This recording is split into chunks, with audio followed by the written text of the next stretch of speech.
Trust me, bro, in Detective Conan, even a centipede can somehow end up in a murder case. And this episode, it's gonna mess with your head and give you the creeps. In the Terada family, tragedy struck when Yoshiru, the only heir, fell from a great height and died from his injuries. His father, Terada Naonobu, believed it was no accident, but a murder born from a long-standing family feud. At the scene, a crushed centipede was found beside the body, something that didn't belong there and hinted that someone had watched Yoshiru die without helping. Soon after, the rival Tasuo family suffered a similar blow. Their heir, Kuji, was found buried to his neck and beaten to death with another centipede left beside him. Both families blamed each other, and with little trust in the police, they turned to Detective Heiji. Clues pointed to the village's Yabusami festival, where men wore armor and staged mock battles. Shigetsugu, Yoshiro's younger brother, recalled seeing a centipede there before. Heiji also learned of a 6-year-old death, Kai Kuroto, a skilled archer who fell off a cliff during practice. The body was found by Yoshiru's wife, Yui. When Heiji went to question her, he met Yamato Kansuke, a sharp, scar-faced detective from Nagano. Yamato pressed Yui about the old case. She revealed there had been not only a body, but a dead horse beside it. The true meaning of the centipede remained a mystery, but one thing was certain. If left unsolved, more blood would spill, and the village would become a battlefield once again. Two murders had one strange link. Each body was found with a dead centipede lying beside it. Only Officer Kai Kuroto's case was different. No centipede, but he was left to die.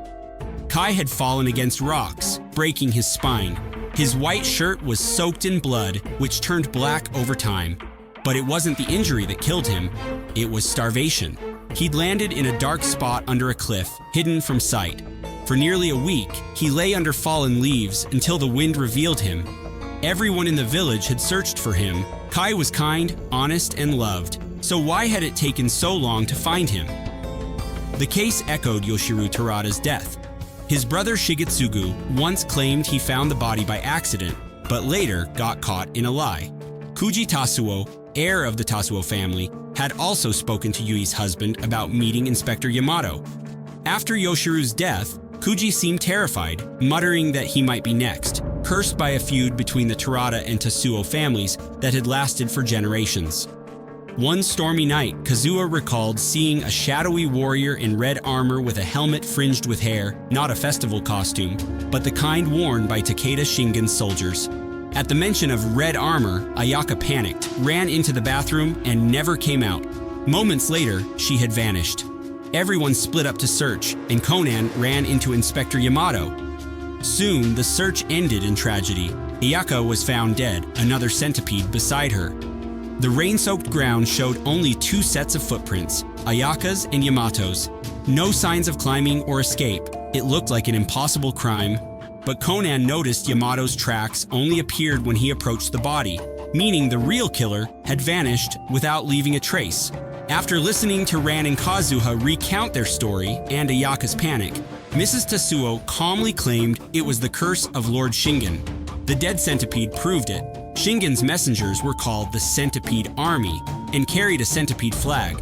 This triggered Shigetsugu's memory of seeing a centipede flag at a festival. The treasure he'd been chasing was Shingen's hidden gold, hinted at in a map and notebooks he found in his basement. The earlier victims, Ayaka and Akira, had all joined the search, not for greed, but to save their dying village. Ayaka's role had been small, just bringing water. So why was she killed? The detectives didn't believe in a curse, they saw a massacre. In her wallet, they found a phone. She'd locked herself in the bathroom, but the killer lured her out. Inspector Yamato warned them, never go anywhere alone, especially the treasure hunters.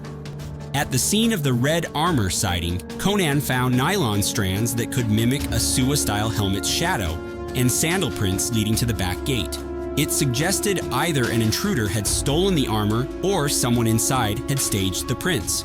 Kazuha noted Akira's family also owned a similar armor set, so Heiji and Conan went to check the Tasuo house. There, a red suit of armor greeted them. Tasuo's family wasn't related to Shingen, they were just fans. Conan noticed Tasuo addressed Koji with kun, a title for someone of lower status because Kuji was only a son-in-law, once married to Akira's late younger sister. Yoshiru, though called Shigetsugu's brother, was actually a cousin taken in after his parents died. None of the three victims was a blood relative of either family. Then Conan sees a banner behind the armor, bearing Sun Tzu's famous line, "Swift as the wind, quiet as the forest, fierce as fire, immovable as a mountain." Suddenly, the pattern clicked. Yoshiru, killed by a whirlwind, was the wind. Kuji, buried under leaves, was the mountain. Ayaka, hung in the forest, was the forest. The killer was following Takeda Shingen's famous war tactic: wind, forest, fire, mountain. Three victims matched the first three elements: wind, forest, and mountain. Only fire was left, which meant another murder was coming. The likely target? One of the remaining treasure hunters is tied to the previous deaths. Heiji and his partner kept watch at the Tasuo house while Mori shadowed Shigetsugu. Meanwhile, Akira was practicing archery when his visitors arrived. He missed a shot. Someone had moved the target and spotted strangers from the rival village hiding in the bushes. They aimed to rattle him before the big Yabusame festival. For over 10 years, Akira's village had produced the champion archer, but the rivalry was fierce. Years earlier, Akira and Kai had tied in the preliminaries. The match was delayed overnight, but Kai vanished before dawn and was found dead a week later. Akira admitted he would have lost. Kai had far more stamina. The year before, the rival village had humiliated Kai by making him miss on purpose, angering Terada Naobu, who accused Kai of disgrace. Mrs. Tasuo had defended Kai, telling Naobu he had no right to act like a master if he'd never won the title himself. Inspector Yamato ordered a full search where Ayaka's body was found. Only horse tracks, wagon marks, and the search party's footprints were there. That meant the killer had to be from either the Terada or Tasuo families. By now, Wahara wasn't just Yamato's childhood friend, she was the widow of one victim. Conan realized she was also a former police officer, now collecting all data about the treasure. But one key piece was missing, the notebook recording Shigetsugu's entire search. Mori suspected Akira, but he defended his friend. When both families gathered to search for their missing sons, tensions boiled over until Mori stepped in to calm them, reminding everyone, even Wahara and Akira, of the late Officer Kai. On the way back, a thunderous explosion shook the air. Heiji called Kazuha, who said they'd heard the blast and Shigetsugu had suddenly vanished. At the railway crossing, the train had stopped. A burning body tumbled off. From the silhouette, there was no doubt it was Shigetsugu. Mr. Tasuo recalled he'd been carrying a box with a fishing rod inside. Now it was gone. Conan and Heiji later found the rod in the forest and the box at the crossing. Shigetsugu had touched the rod to the overhead power lines, electrocuting himself. The charge hit the train and flung the rod aside. Next to the box lay a dead centipede. The Furinkazan, Takeda Shingen's wind, forest, fire, mountain strategy was now complete. Police found the group's gold hunt notebook nearby. It revealed a dark secret. 6 years ago, they had caused the death of Kai Kuroto. To secure Akira's win in the Yabusame qualifiers, they set off fireworks to spook Kai's horse. But the horse bolted, and both horse and rider plunged off a cliff. The handwriting matched all 4 recent victims. Yamato suspected Shigetsugu had faked losing the notebook, kept it with him, and destroyed it in the fire of his death, making him a serial killer. But Kazuha and Ran questioned how the notebook appeared at the scene. No one had seen Shigetsugu pick it up. Ran remembered him pausing his search to check his messages. At the base of the bridge, Conan found a stone wrapped with the same cord as the notebook. Then one woman muttered, "Lightning strike." That triggered a realization for Heiji and Conan. Uehara asked if it had rained the day Kai died. Her husband had always dreamed of thunder since then, but the truth was, it had been sunny. The detectives rushed to where Ayaka's body had been found. When had the killer hung her? By her disappearance, the Terada family had been together. The Tasuo family was in their car. Then 2 officers, avoiding incoming rain, stopped by the scene and spotted a bone-dry jacket hanging on a branch. That detail revealed the timing of Yamato's old accident. While tracking an escaped criminal in the mountains, he'd been caught in an avalanche. The fugitive? A man Kai once arrested for theft, before vanishing 6 years ago. Inspector Yamato had long suspected a certain man of being tied to Kai's death. That same incident left Yamato badly injured, his left eye and leg damaged, and he spent weeks unconscious in the hospital. By the time he woke, Uehara had already married.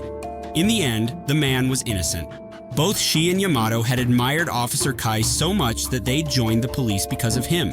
6 years earlier, Uehara was new to the force when tragedy struck. She cried endlessly at the time. Speaking of tears, the police remember something strange about Ayaka's body. Her tears were gone, no traces on her face, but there was a smudge of blue eye powder on her left cheek, and residue still clung to her right index finger. It meant she'd wiped her eyes after crying. That blue dust would become the key to solving the case. It led them to a certain horse and the culprit. Police went to the Terada estate to investigate.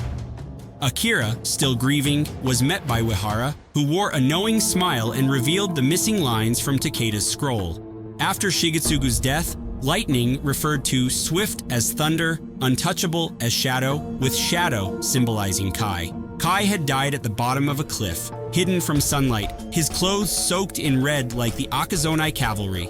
Kuji reacted instantly to the incident, but Ayaka and Shigetsugu, unfamiliar with the Shingen legend, overlooked the giant centipede at the scene. Ayaka only realized the truth later, when the Suwa-style helmet appeared. She had been protecting someone from the real killer. That killer was Terada Tasue. The blue eye powder, Ao in Japanese, hinted at Ayokage, meaning black horse. The rider was Tasuo herself. She murdered Ayaka, coerced her into naming Shigetsugu, and then killed him too. Shigetsugu was the son of her husband's first wife. Tasue had no blood relation to him. She had also killed Kai. When Uehara heard her husband mumbling in his sleep, she realized that there had been someone else at the scene that day, and that person was none other than Terada Tasue. She had only meant to wound Kai by shooting his horse, but both horse and rider fell to their deaths. The bystanders panicked, wanting to call the police until they remembered seeing another flash and hearing an explosion. Not long after, Yoshiru was swept away by a whirlwind. Tasue decided to recreate Takeda Shingen's strategy, Furin Kazan in Rai, and abandoned him. Akira was fire because he had ruined their gambling ring. During the Yabusame festival, they took bets on how many arrows would miss in 10 shots, but Kai hit all 10. Tasue even moved the target post to make him miss, securing her payout. And to break through the deadlock in such a life or death situation, Heiji appeared and exposed the truth behind Tasue's murderous tricks. She had prepped a rope, looped it around Ayaka's neck from the far side of a tree, and galloped in from behind, making the timing of the horse tracks impossible to pin down. Ayaka, hiding in the bathroom, was lured to the stables, placed on horseback, covered with a black coat, and ridden into the forest. That night was her last chance before the police lockdown. The detectives set an ambush. Tasu threw a rope-tied notebook onto an overhead power line, then texted Shigetsugu. When he used a fishing pole to retrieve it, the current killed him. A fight erupted. Heiji with a sword, Yamato's partner with a baton, Conan with a soccer ball, until the gambling ring was crushed. Justice was finally served for Officer Kai. Uehara admitted she had married Yoshiru, believing Yamato was dead.